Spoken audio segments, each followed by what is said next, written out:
लाडकी बहीण योजनेचा लाभ घेत असाल तर ही बातमी तुमच्यासाठी खूप महत्त्वाची आहे.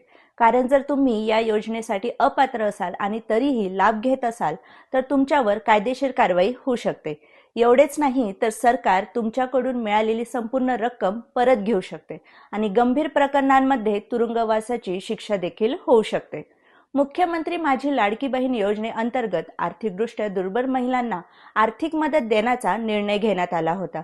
मात्र अलीकडे सरकारने या योजनेचे मोठ्या प्रमाणावर ऑडिट आणि डेटा पडताळणी सुरू केली आहे. या तपासणीत अनेक अपात्र लाभार्थी आढळून आल्याची माहिती समोर आली आहे.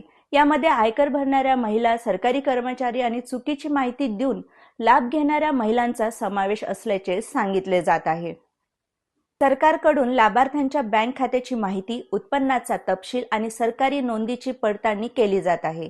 त्यामुळे चुकीची माहिती देऊन लाभ घेतलेल्या व्यक्तींविरोधात कारवाई होण्याची शक्यता वाढली आहे. तज्ज्ञांच्या मते सरकारी योजनांचा लाभ फक्त पात्र व्यक्तींनाच मिळाला पाहिजे, अन्यथा गरजू लोकांना त्याचा फायदा मिळत नाही आणि सरकारी निधीचाही गैरवापर होतो. मात्र अनेक महिलांनी या कारवाईबाबत चिंता व्यक्त केली आहे. काही जणांनी अर्ज भरताना तांत्रिक चुका झाल्याचा दावा केला आहे, तर काहींनी नियमाबाबत पुरेशी माहिती नसल्याचे सांगितले आहे. आता सरकार या प्रकरणात नेमकी कोणती भूमिका घेते आणि अपात्र लाभार्थ्यांवर कोणती कारवाई करते याकडे संपूर्ण राज्याचं लक्ष लागलं आहे.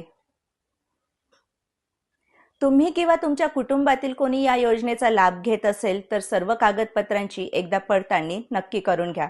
या विषयावर तुमचं काय मत आहे आम्हाला कमेंट करून नक्की सांगा. तसेच अशाच महत्त्वाच्या बातम्यांसाठी आमच्या चॅनलला सबस्क्राईब करायला विसरू नका.